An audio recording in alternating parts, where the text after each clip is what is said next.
Thank you all for being here. Welcome to the second of 3 sessions for the Berklee Week at Rimon. Normally, we'd be having an amazing team in person on the ground there with you all in Rimon, leading sessions and workshops and interviews. And of course, this pandemic has prohibited us from being with you in person, but I think we have an excellent series this week with some fascinating panelists. So building off of yesterday's successful session where we featured the Rimon Berklee graduates, today's session focuses on what's happening in the world today with innovation and technology. And we have a fabulous panel of artists and innovators. So as a reminder for those of you still joining, please make sure to keep your mics on mute. Use the Q&A for any questions that we can address throughout the session. I'd also like to introduce my colleague, Ray Soul, who is also on here, and he is the magic behind the scenes and will be helping to facilitate this. And for now, I'd like to turn it over to Rimon School of Music's Head of Music for Technology and Innovation, Nava Swersky Sofer, who will introduce our panelists for today. Over to you, Nava. Thanks very much, Betsy, and thank you everyone for joining. It's really a pleasure to have this very first joint event on innovation. I too am sorry that it's online rather than in person. We had a great time hosting you guys at Rimon exactly 1 year ago, because all the reminders are coming up on my photos now. We had our joint session. But we will make this wonderful, and hopefully by next year we'll be able to see you in person again. We have with us today Nicole, who's the Executive Director of Berklee's Institute for Creative Entrepreneurship. And Nicole will be telling us a little about what you do at Berklee on innovation and the RAIDAR project. And I believe you've got a few of your students who are going to be talking about that as well. We have with us also, we should have with us George Howard, although I have not. Yeah, he's here. There he is. Yeah, I'm here. Hi. Hi, George. We have with us George Howard, who will be speaking to us. He's a remarkable musician, individual. He's going to tell us, I hope, a little more about what he does. We have with us Nir Averbuch. Nir is a Rimon graduate, first and foremost. He is also the most recent Technical Emmy Award winner.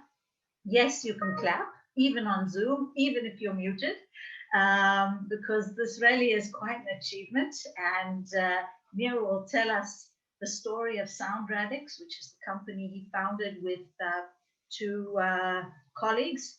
And I think we're going to have, I think that's everyone in terms of panelists.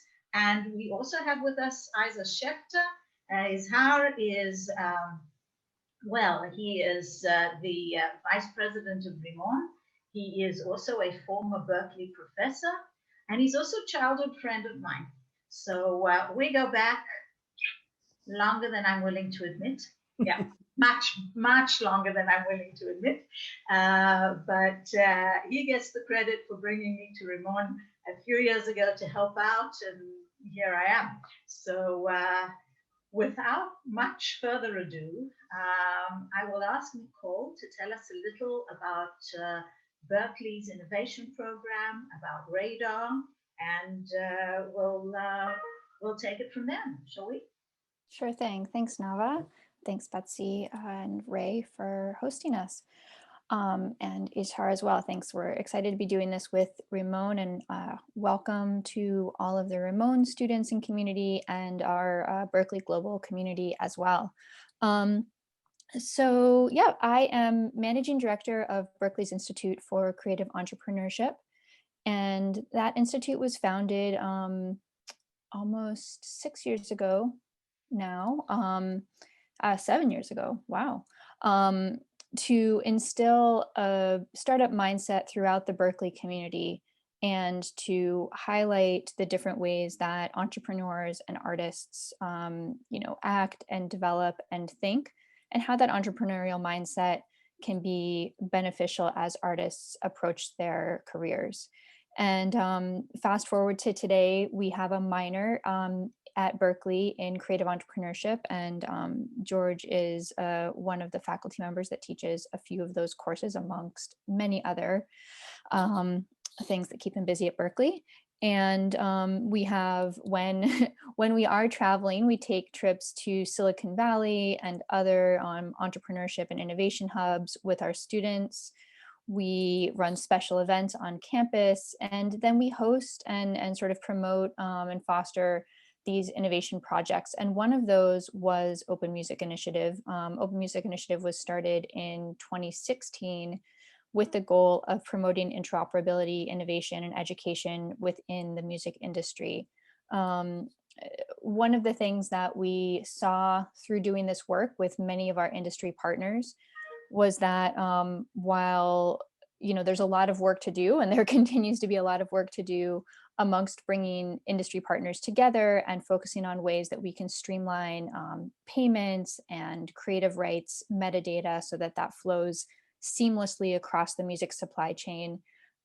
Really, one of the best ways that we could do that was by building something to show the industry.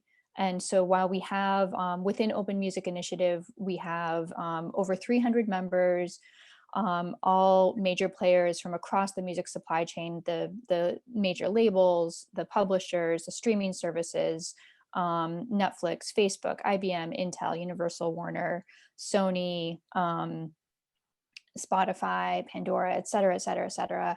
While we have all of those players, we saw that Berklee and our partners at MIT really could play an important role by building something that wasn't already out there. And the architecture for this was cooked up by George and our partners at MIT, and it's now called RAIDAR. And so we're going to tell you a little bit about this. What this has evolved into is something that I'm really thrilled to be a part of, and super proud of the student team that has sort of formed amongst or sort of around this project. And I think that, hopefully that's going to be the most interesting and exciting part of this conversation today. So here with us today, we have George Howard. He's a professor of music business at Berklee, serial entrepreneur in the music tech space. And then we have Sarah, Aletta, and Valencia. Sarah and Aletta are students in, Sarah is music business, Aletta is film scoring, both at Berklee College of Music in Boston. And Valencia is studying music business, I believe, is that right? At Berklee Online, and just joined. And so, what you'll see, what you'll learn about this project, and George is going to tell you a little bit more about what it actually is and sort of how it came into being. It's incredibly meaningful for Berklee students because it means that they can actually license their music to customers. But then on top of that, there have been all of these educational experiences that students have had themselves in helping us build RAIDAR. And quite frankly, we wouldn't be where we are with the software that we've created and this platform without the students. And that really just came from us talking about it in class, students wanting to get involved, and us saying, well, we're not really sure what to do with you at this point, but why don't we start meeting and we'll see. And students would say, well, I can do this, I can do that. And here we are today. We've got a working platform, a two-sided marketplace, and that's really been because of this initiative. So thanks again for having us. George, why don't you tell us a little bit more about what RAIDAR is? Sure, thank you for that. And I echo Nicole's sentiments. First, thanks for inviting us to this. Excited to be in touch with you all, and hope we can do more together. And then certainly the sentiment that this has really become built by and for Berklee students is really at the ethos of RAIDAR. As Nicole said, it's an outgrowth of the Open Music Initiative, which has been a kind of coordinating agent for stakeholders across the industry. But as is the custom of many stakeholders among the industry, and certainly academia, there's often a lot of talk and little action. So it became apparent that in order to move the ball forward, we needed to build something. And we modeled it after the Sabre database, which sort of powers travel. And it's really not a complicated idea. The execution of it's been tricky, but the idea is really Berklee has this unbelievable brand equity with respect to the musicians and composers that are there now, that have graduated, that differentiates it really from anywhere else in the world. But there was no single source for those students to upload their works and to monetize them. And then on the other side of the market, there's just a wealth of, there are two kind of music industries, right? I mean, there's the music industry that everyone talks about, who don't know what they're talking about, which would be three major labels and Spotify, and that represents about 0.01% of the music that's made. And then there's the real music industry, which is everyone else, who are making music, creating works, using music. And there's massive market inefficiencies. And I always say that licensing music in 2020 is kind of like booking travel in 1975. It's a painful, arduous, non-transparent affair. So we knew we had the supply side with the Berklee students, and we know there's a demand out there, right? And so we initially went to film schools and asked them if they needed to license works for their student projects, and of course the answer is yes. And then now we're starting to increase that for licensing of music into podcasts, licensing of music into other institutions' marketing materials, starting with Berklee, where Berklee will be using their own students' music for marketing promotional materials, which they should have been doing since day one. But there was just no kind of efficient way to do it. The technical underpinnings of it, it is built with the values of OMI, meaning that it's transparent. It's built, the database itself is hosted on a blockchain, which you don't really need to know what a blockchain is, but what it does is it's decentralized. So it's not like Berklee or I or anybody own this data. It's also what's known as immutable. So once a record is put up onto a blockchain, you can't take it down, you can't change it, which provides an audit trail. And then it has this component of what's known as a smart contract, which is really just a if this then that set of rules that when certain situations are met, the transaction takes place with no intermediary. And all of that probably sounds like a bunch of gobbledygook, but what it really means is that students are able to keep track of their work, monetize their work, and own their work and control it in a way that really doesn't exist anywhere else in the industry, which is a real sad commentary on the industry. It's also allowing us, and I'll let the students talk here because they matter a whole lot more than I do, but it's also a way for us to push the envelope on things that at least the United States music industry and most of the other countries have not done very well on, things like moral rights. So Berklee students are able to delineate how they want their music used. The US doesn't have moral rights embedded in its copyright code, but we can kind of work through that. We're because of the smart contract, we're able to send notices to stakeholders when a license term is up. Again, you would think that these would just be sort of table stakes, but the music industry is so monstrously fucked up that these little granular things are huge. And as Nicole said, they're very teachable moments. So I'm able to talk about all of these elements in my copyright class, which I've been teaching for a million years with limited effect, but now I can show and not tell. And music, Nicole and I teach a music and blockchain class, and we can show and not tell. So it's been a hugely gratifying effort, but most gratifying because of the students. So I will shut up and hopefully the students will start talking. Thanks, George. Well, yeah, let's invite our students to the stage. So Aletta, I might cue you up first because you were amongst the first students that came up to George and said, this sounds super interesting. What can I do? I want to help. Tell me more about this. And so I guess, first of all, why don't you talk a little bit about your study path and sort of what you're into at Berklee? Because I think that's probably interesting to people. and maybe where you're located, and then talk a little bit about why this was interesting to you when you heard about it and sort of where it's gone now. Yeah, thanks, Nicole. Hi, everyone. I'm Aletta. I am in South Africa right now. And so I was trained as a classical flautist, composer, conductor. And then I was admitted to Berklee as a film score major because I thought I could combine all of that. And so I took some classes with George, the music blockchain course, just to find out more about this new technology and how can we really make a difference and make the music industry, I don't know, a little bit more modern. And so I heard about all of what they were doing with MIT Connection Science and RAIDAR. And I really wanted to get involved because they told me that they don't have enough music. And as a composer, that's really crazy to me. Like, I have an abundance of music that I don't really know what to do with. And I'm sure all of you do too. And so I formed this group of students who felt the same way. And so we organized campus events and just told people about what we're doing. And do you want to get involved? Do you want to put your music up there? Do you want to get paid? And so, yeah, that's how the student team was formed.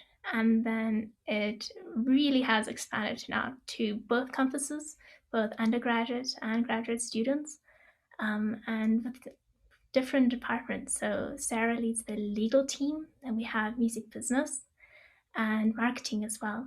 And we're starting the music supervision, which is, getting off the ground. So this has been a very interesting journey to me. As I said, I was a classical trained composer, conductor, performer, and didn't really know much about all of the law side, but by getting involved with a team and like really learning on the ground of what is necessary, like what do we need, that's been immensely gratifying. Sarah, do you want to talk about the legal team and what you've built? Absolutely. Thanks so much, Aletta. So hi, everybody. Happy to be here. My name's Sarah.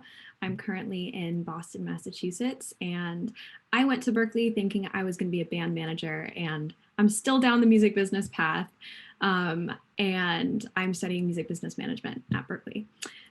So I got involved with RAIDAR when George actually reached out to me in the summer, because I am the president of Berklee's Law and Management Club, asking if we had any work for hire templates that we could use for the platform. And so we did. So myself and a few others looked at that contract and edited it, and we created an explainer document to help students understand what a work for hire is and how they could fill out that document. And I just felt like the experience was really so gratifying for me to actually write up a contract, to adjust it, and then to get feedback from someone who knows what they're doing, from an attorney. So from that, I continued to work with RAIDAR, and we kind of created a legal team. So one of the main points of RAIDAR is IP education and educating students on music business.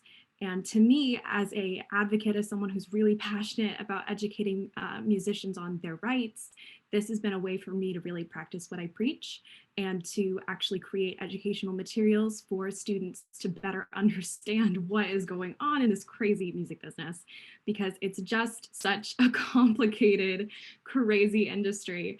And so this has allowed me to actually research different topics that I've learned about a little bit in classes, but haven't been able to do a deep dive. So some weeks I've done research write-ups on international copyright law, on PROs, on royalty streams, on all of these different things that I have learned about in classes, but really wanted to understand in depth.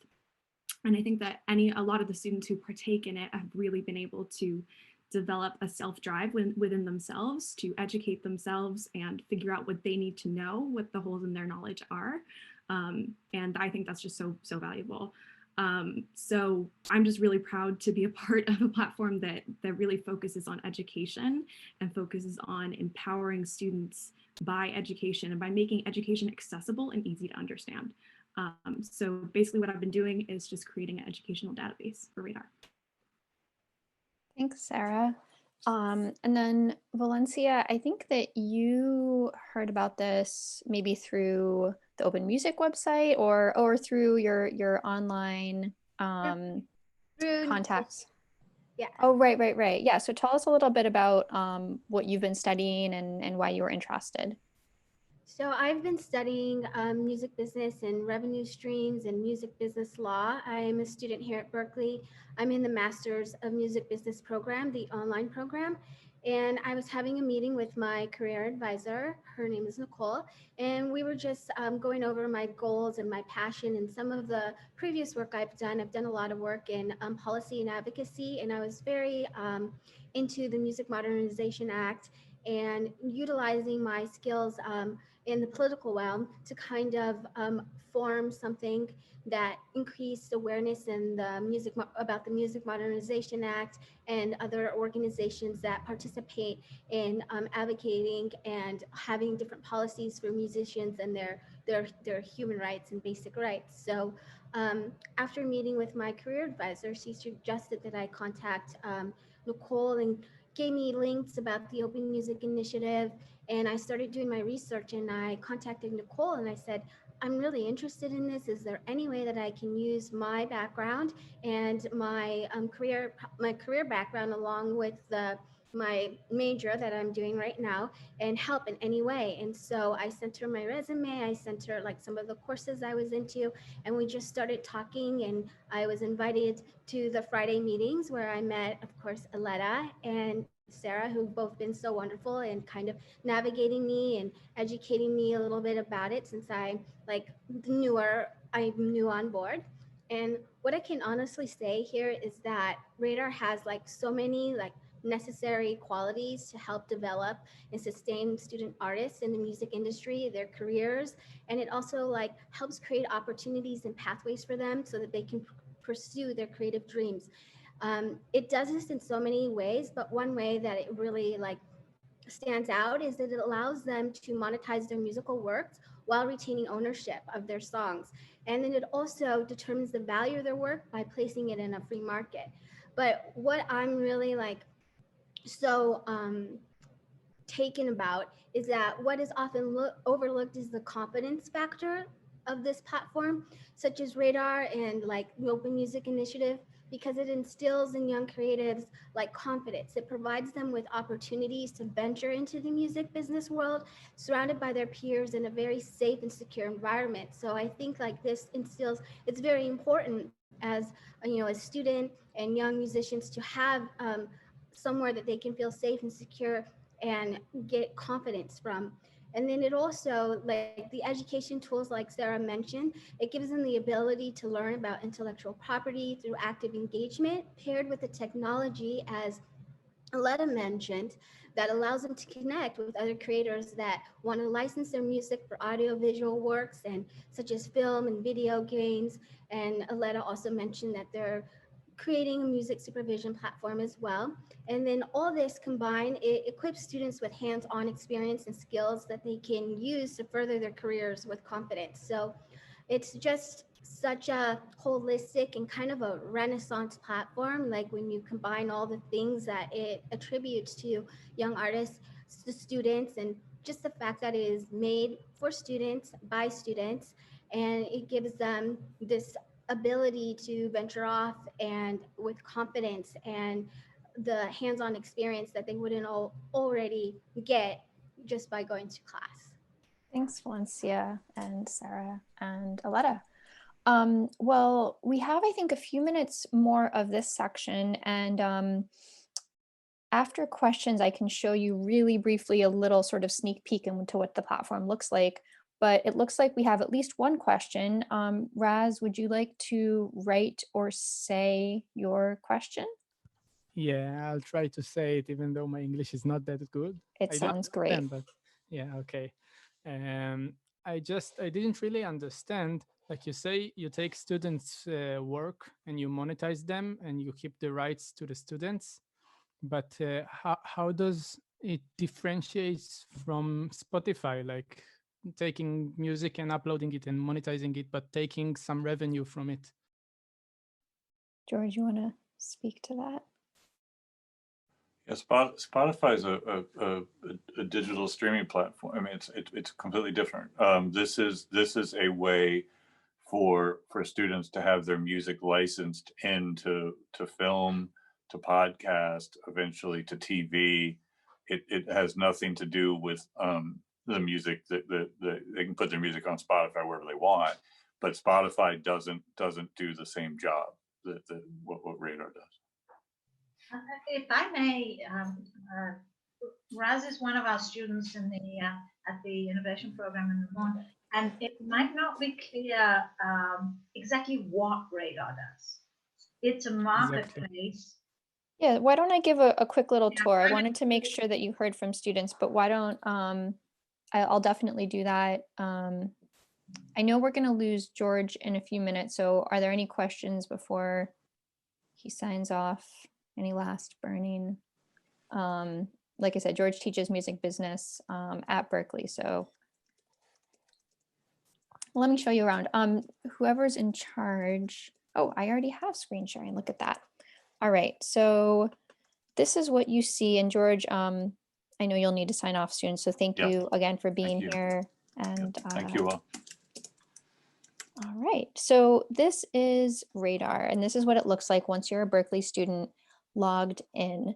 And so, yeah, Raz, to get to your sort of question, there's different ways, obviously, that producers and consumers can sort of share and connect and listen to music. And so certainly one of the great sort of innovations in streaming is that almost all music is sort of readily accessible to almost all people at any time. And as we know, you can often find whatever sort of random song you want to listen to. And while that varies country to country, and there's certainly like clearances, there was a compilation album of original songs that the Grateful Dead had covered. And I wasn't able to find the actual album on Spotify or any streaming service, probably because, again, it was sort of this compilation of all of these songs that had separate labels and publishers. I did find a playlist that had all of the songs. So somebody else had kind of wanted the same thing I had, which was to listen to this album, and they had made a playlist. And so, yeah, we as listeners sort of now are just accustomed to having access to any and all music we want, sort of anywhere at all times. However, that doesn't necessarily mean that the artists have actually sort of willingly given permission to having their music on that service. And that's a sort of complicated topic that we're not even going to get into here. And it also doesn't mean that they're being compensated for those listens that you are as a consumer listening to. And so that would be something that is now being explored a little bit more, which I think is great, where it's called sort of like active listener compensation, I think is sort of what it's being called in the industry. But right now they're, to use one of George's terms, they're modeling, not measuring, meaning that they're kind of guessing at how much each artist gets paid, and then they pay the artists based on that. What we're talking about here at RAIDAR is completely different. And the last thing I'll mention is that those rates at which artists are paid are not determined by the artist. They're not determined by the business. In some cases, in some cases it's set by, in the United States, a copyright review board, I think is what it's called. Sarah can probably correct me. Copyright Royalty Board. Royalty board, thank you. I knew it was CRB, just making up words. And then in other cases, it's sort of set arbitrarily by the streaming service. And so in no case does the artist get to say, I think my song is worth this much. Where they can do this is in licensing. And a license is really just a permission, right? So I'm saying that I am giving this person permission to use this song. And in order to get that permission, you need to sort of say that you're going to do certain things or not do certain things, and you need to give me some money. And a license can be exclusive or non-exclusive. In our case here at RAIDAR, all of the licenses are non-exclusive, which means that more than one person can license and use the same song. And right now we're mostly working in the non-commercial space, although we're starting to slowly expand.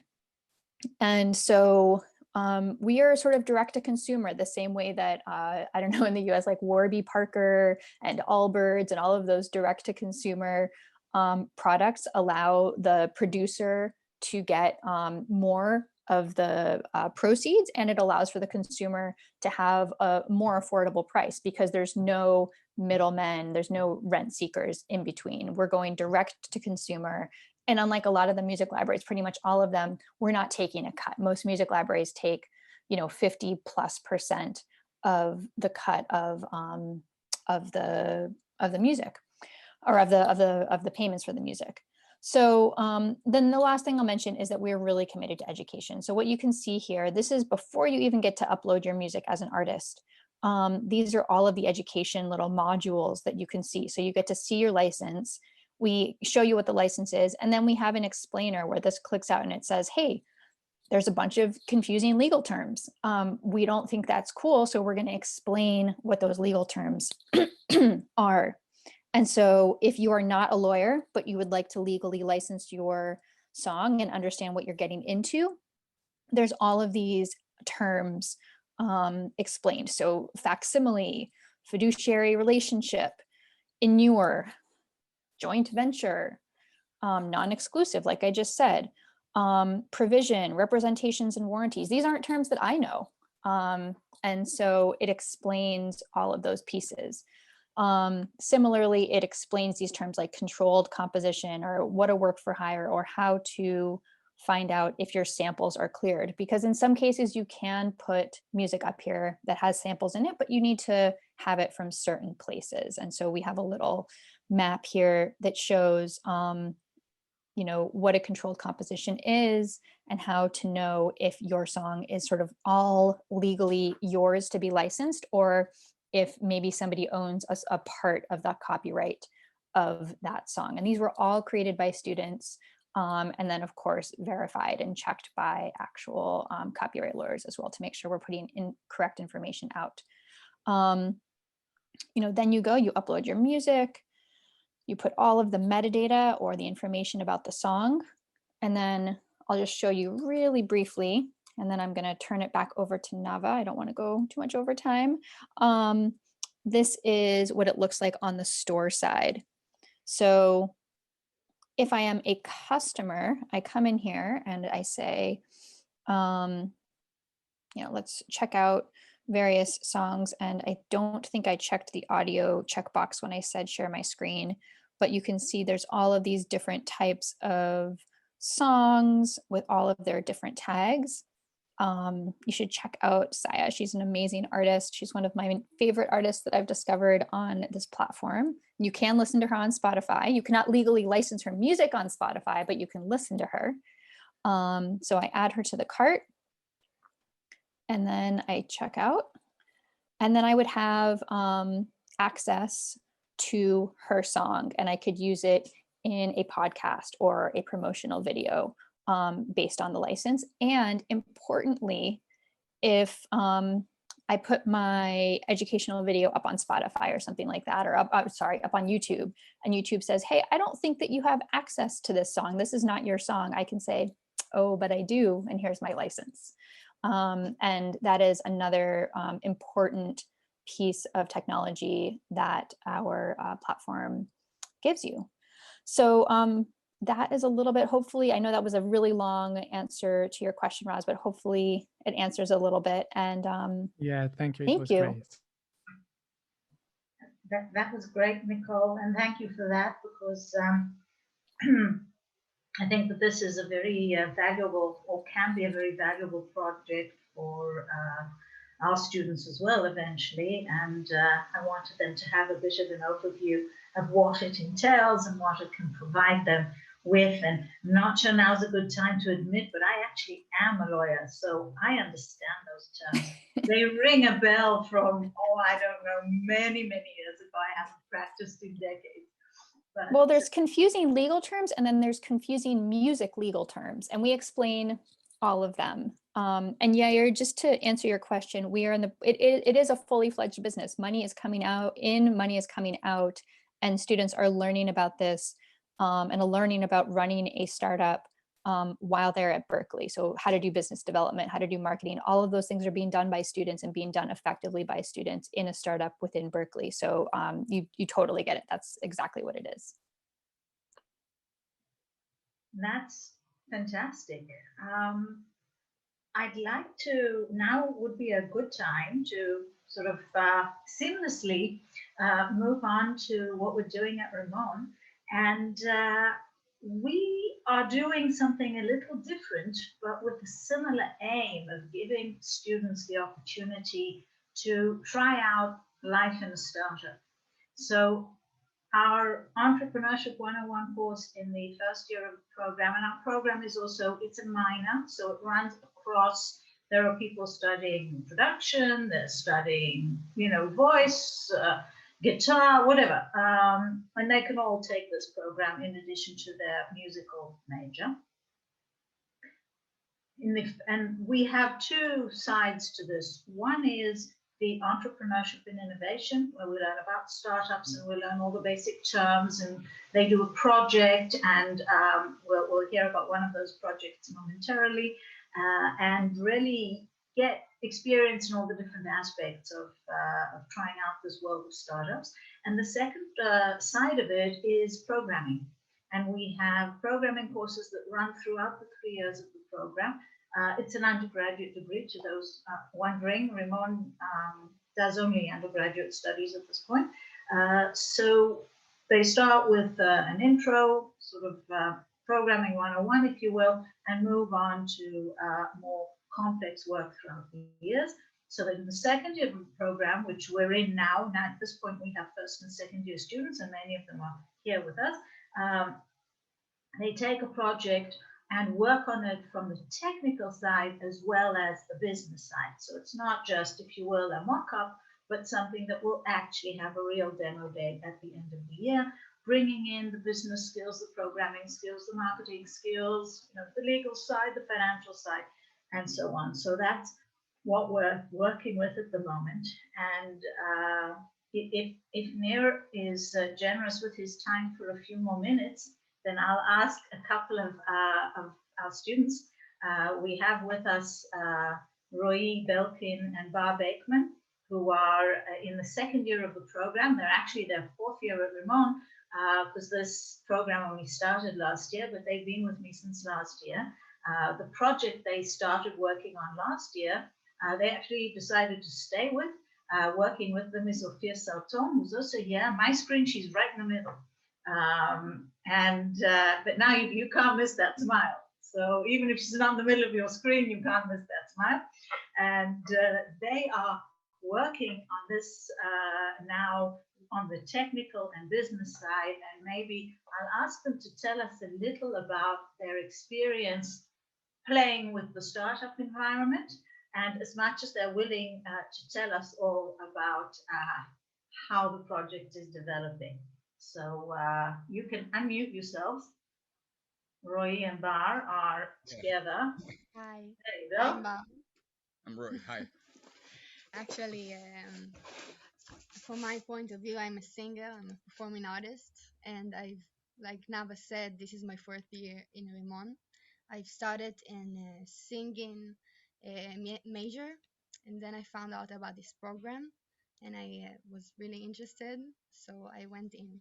It was my first experience with technology from the business side and from the programming side, and I can say that I started Python programming in the program course in our major.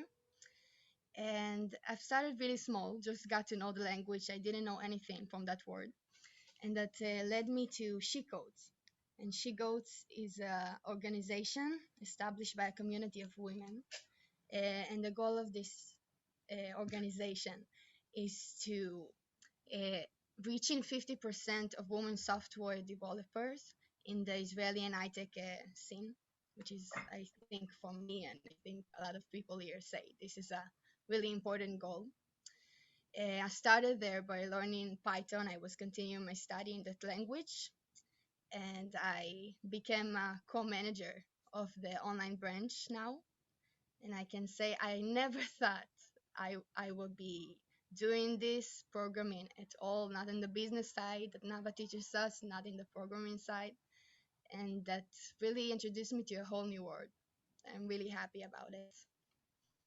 I will let Yeah, so hi, I'm Roy. Yeah, never thought I'd be a programmer or in this high-tech industry as well. I started out as a songwriter. I am a songwriter. But for me, music started as well, weirdly, as a bit of a business. Like me and my friend, we used to be soldiers. I used to be a paratrooper. And every now and then when we go home, we'd go out drinking, we'd do shit, and I end up short of money. So we were like, we started thinking, what do we know to do that people would pay us for? And weirdly enough, we got into selling people poems on the street, and we made quite a lot of money from this. Somehow I ended up into music school, my fourth year of songwriting and technology and innovation. And yeah, I started doing gigs and playing shows. But for me, it was like starting this course, this innovation course, just gave me a bit of opened my mind a little bit because I kept seeing problems like in the way I got paid, in the way agreements were made with pub owners, and the way like I had to. Everything seems a bit too hard, like the system's working against me, though everyone wants what I have to give. So I kept thinking of ways to make it better, and I came up to Bar and Sophia Salton. We started developing the idea and the architecture of how it could be easier, how it could work for the artist. Yeah. Wanted to say also about the program that this is like it was like we got familiar with this high-tech industry first in this program with emphasizing music tech. We went to see Joy Tunes, which is in Israel. It's a music startup of teaching It teaches you how to play teaching piano, piano. basically. I suppose all of you know him, this startup. We got lecture from all kinds of roles in the music industry, from investors and Yeah, also like also like lawyers. venture capital funds and Yeah. like rights lawyers. Mm. I'm going to interject here and say that one of the things that we focus on, because we do live in the midst of one of the most vibrant startup economies in the world. And you take a trip to Silicon Valley, some of the top business schools come and visit Israel for the same reason, because it is a thriving innovation economy. And one of the things that I've tried to bring into Rimon is all of these different aspects of the innovation economy, so that the students can get a feel of what's going on. As I mentioned earlier, Yoram Mokadi, who's with us here, who's the CEO of Universal Music Israel, came to speak to us last week and really talked about both what they were doing at Universal, but what the industry was looking for at the moment. We've gone through almost a year of this pandemic. Things are changing.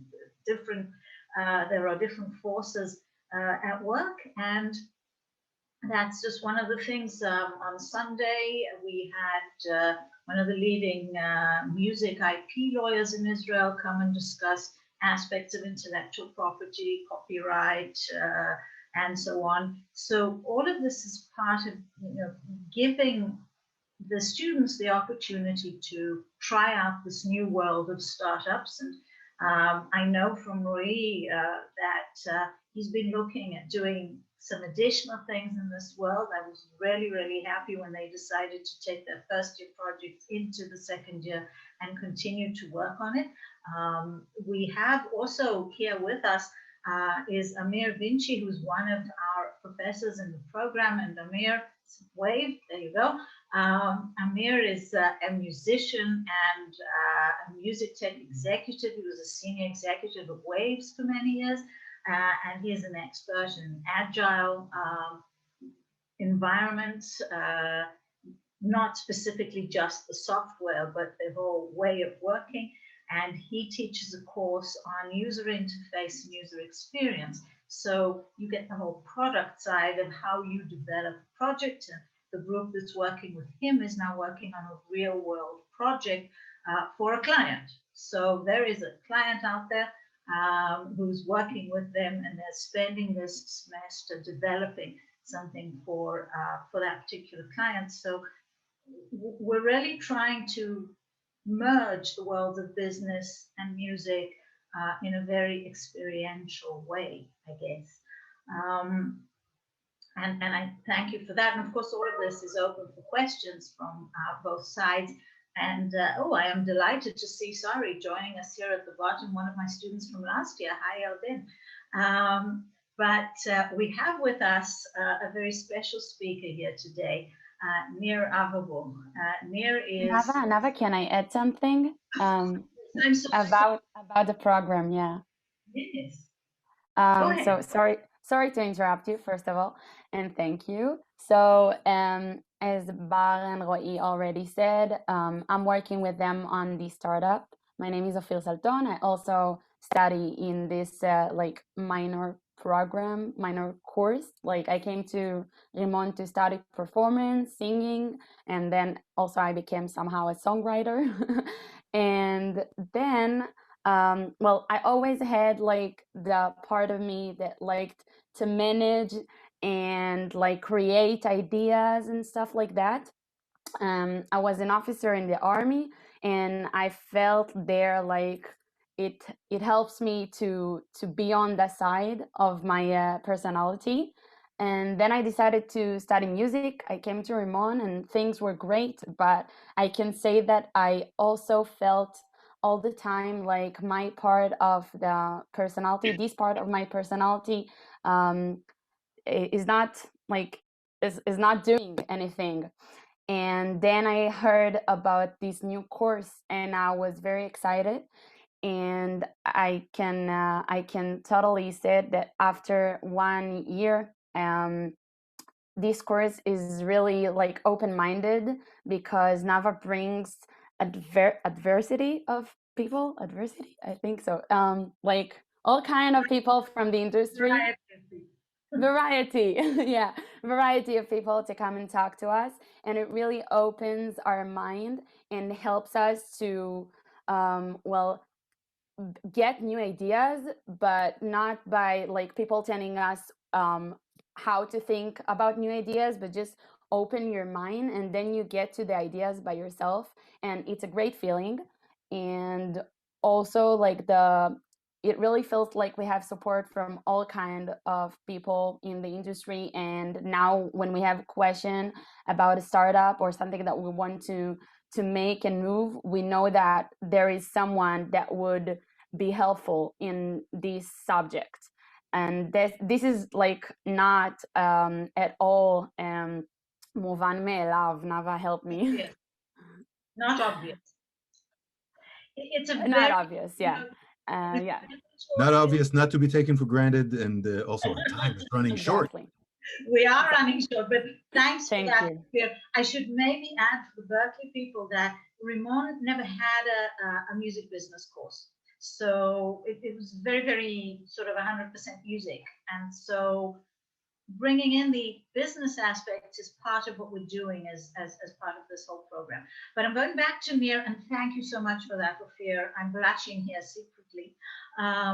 Nir is a Rimon graduate, a musician, an entrepreneur, the founder of Sound Radix, which he's going to tell us about in a minute, and an Emmy Award winner as of last month, well, October, almost last month. Sound Radix won the Technical Emmy, which is a remarkable achievement. And I asked Nir to join us because he's the inspiration, to a certain extent, where we'd like to be in developing music-related technologies and startups. And Nir, maybe you can tell us a little how this all happened. You were a producer, you graduated from Rimon, you were working with some of the top names in the industry. How did you become an entrepreneur? So, first of all, thank you for having me. It's great to be here. Great to see all these talented and creative people and radical people, I would say.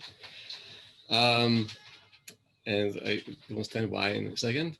So it started out of frustration, like most of you, with your startups.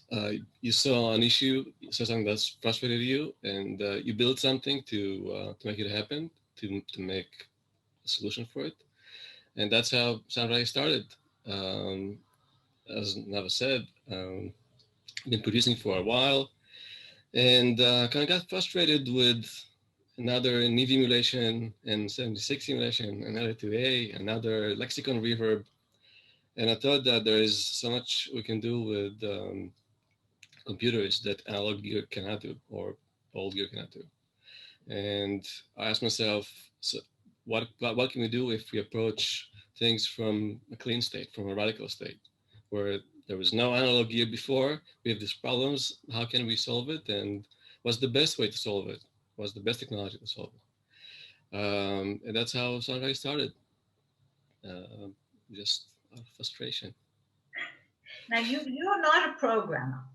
That No, is because when you went to Rimon, we didn't have this program. I'd like to think that if you were a student at Rimon today, you would have veered towards what we can now offer.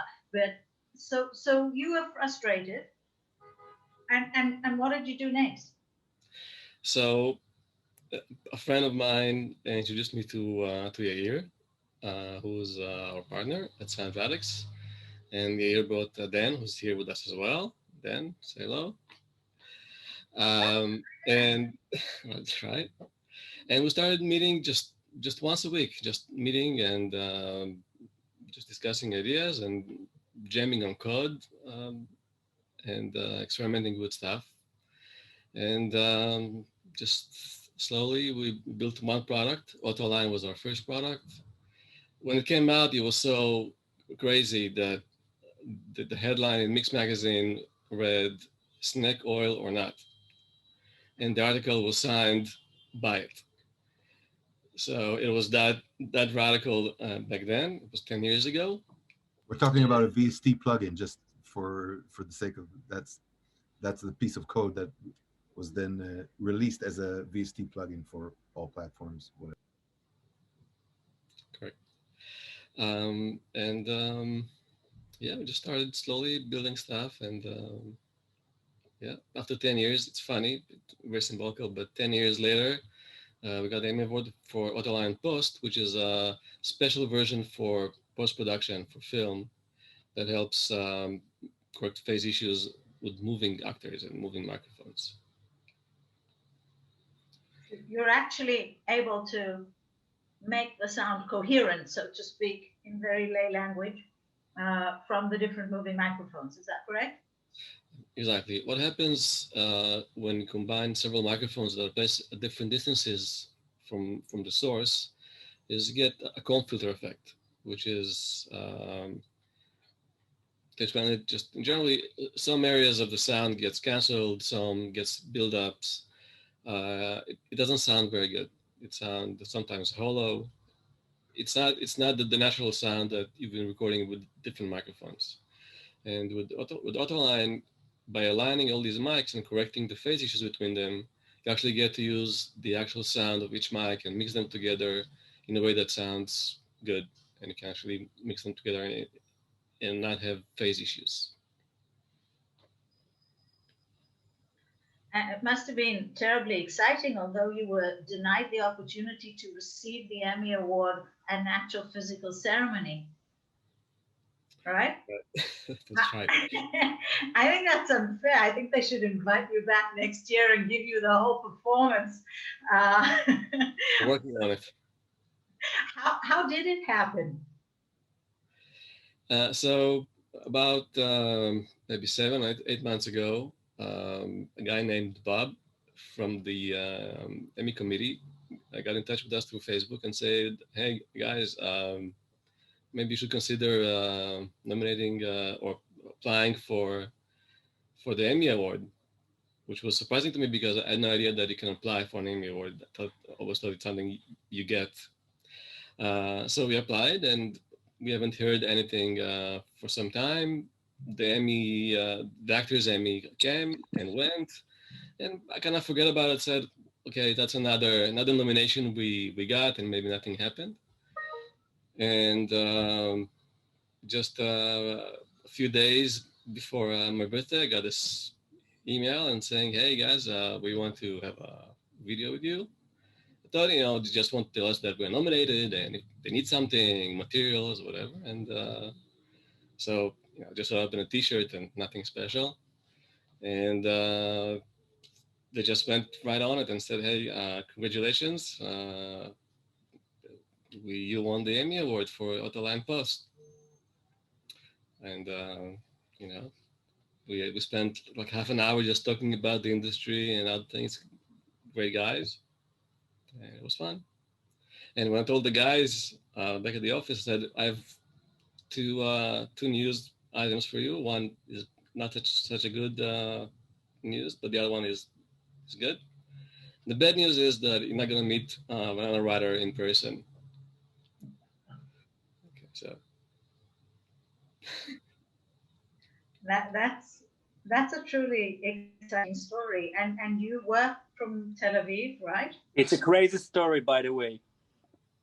I'm not nice. sure who's talking. It's someone, the person who just spoke.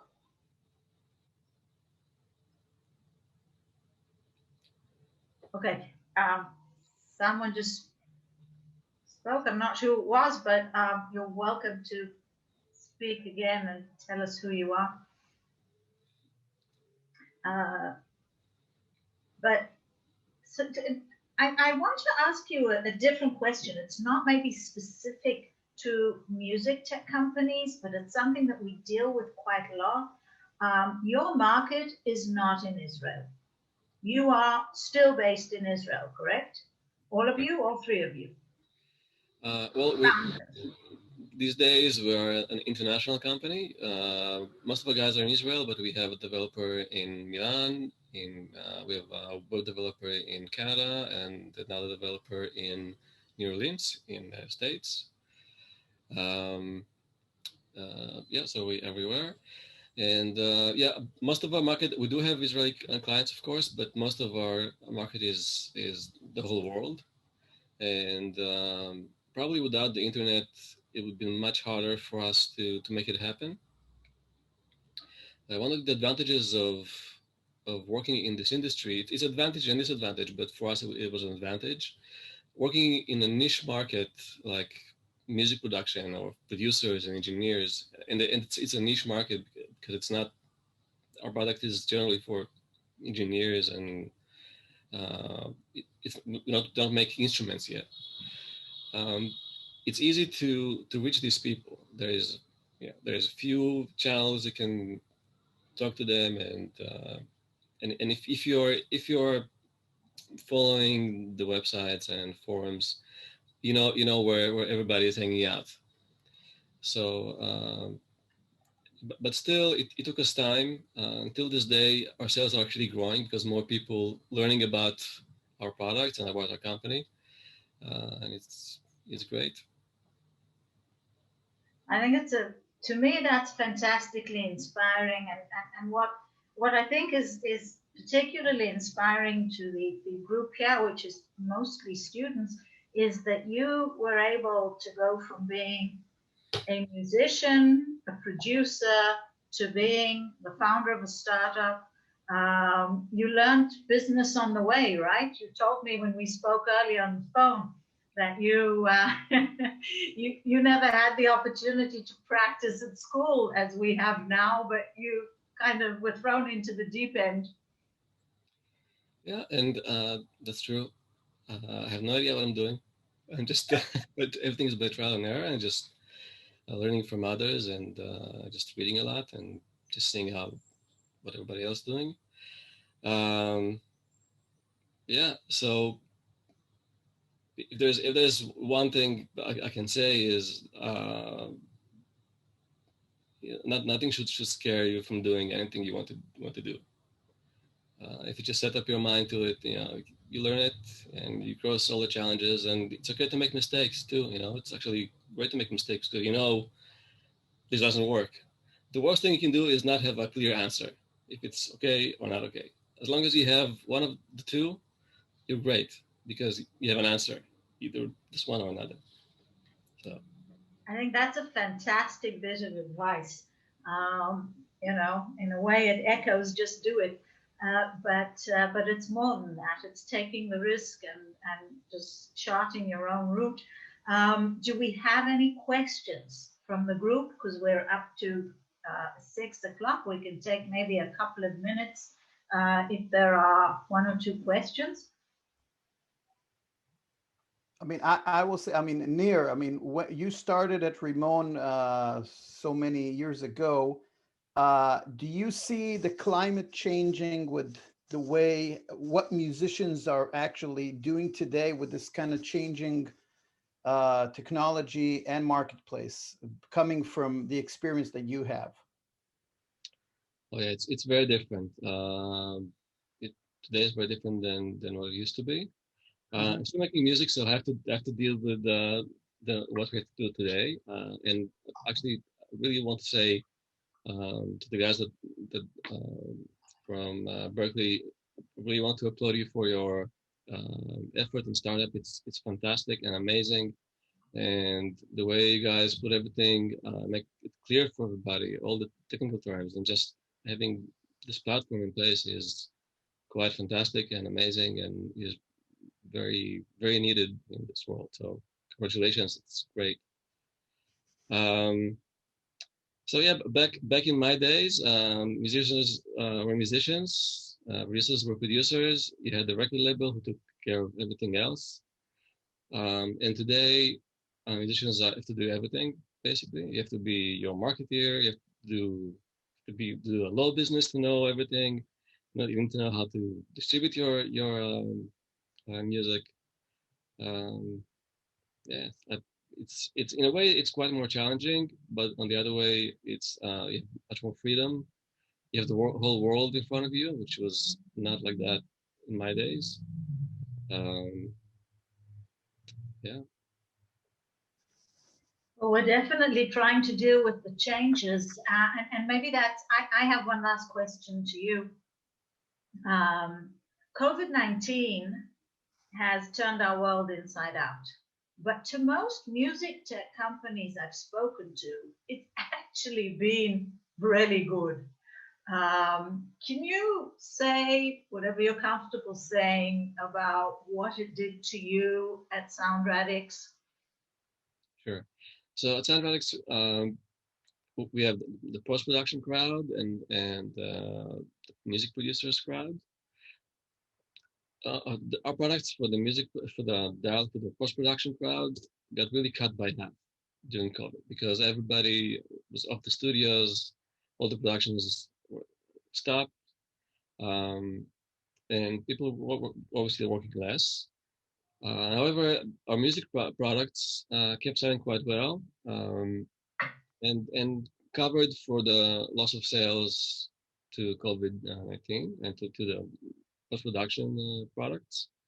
I know from friends and colleagues that it's been very hard to find guitars in music stores and or audio interfaces. Everybody just got into home and into producing music. So that's interesting. Yeah, there's a general sense that music is one of the things that's kept us all going over the past 9 or 10 months. Even certainly, musicians, but even those of us who are not musicians, it's given us, something to connect, and that the technologies around it have actually done quite well. I think that if there aren't any burning questions, we're going to have to wrap up for today. I'm really excited to have had this opportunity to join forces with Berklee, and the advantage of the online platform is that we were able to have so many of the Berklee students here as well, because when Berklee comes to Rimon, there's just a few people from Berklee, but not as many of the students here. And my mind's already racing with lots of ideas for the next one of these get-togethers. So, Izhar, if you want to say. I mean, I have to say, talking about COVID-19, that we basically discussed these types of collaborations 3 or 4 years ago. And, we didn't know that we could just sit in front of our computer and get people from Berklee ICE, together with the Rimon Innovation Program, and think about the future of music. And knowing that Israel is such a hub for innovation, I think that this, again, my mind is also going into many different places when I'm looking at this group. And I really think that this is really a beginning of an interesting conversation that we should continue well after the world is in a much better place. But we should definitely think about this platform as a steady way to collaborate and develop new ideas for musicians. So I think it's thank you, everyone.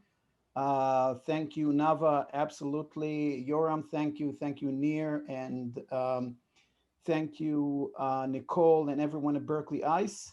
And Ray, yeah, thank you for getting all of this together. Yeah, no problem. It is great, really great session actually, and I learned a lot from all of you. And definitely, Isar, I will help whatever I take, to actually moving forward with that idea of having another one like this, and also bigger scale collaborative sessions will work. Just quickly, I just put a link on the chat box. So tomorrow, the last day of the Berklee at Rimon series, and we have the music of Stevie Wonder. You gotta check that out. It's great session. And also we have the multiple the upcoming sessions. So check it out, the link. And lastly, it is my really pleasure and honor to actually working with you all. And I always see a Rimon student, fantastic student, and they are like their level is like really high. So I'm so glad that you guys actually crafted that that musicianship and also academia, all those stuff, and coming into Berkeley, and they kind of hone their way to become true professional. I really appreciate your all those efforts and endeavor. So until we connect tomorrow, I mean hopefully everything goes well and stay safe. And if anything, last words from you, Nava or Izar or Nir or anyone? I want to say two things. Number one is a huge thank you to Ray, who's really the master of ceremonies behind the scenes here. So thank you, Ray. Thank you. He made this all work. And we are very grateful the whole week, not just this session. And secondly, I think, Ray, that we have a recording, do we not? Yes, I'm recording right now, so I'm going to edit and I will share with you all. And we will be able to share this recording of course. with participants in the session, because I think that this was extremely valuable to both sides. So on that very happy note, I wish the Israeli side a lovely evening. I wish the American side a very good day. There are people in South Africa, right? You're in our time zone, so have a lovely evening. And see you next time. Thank you. Right. Thank you so much, everybody. Thank you. Thank you. Bye-bye.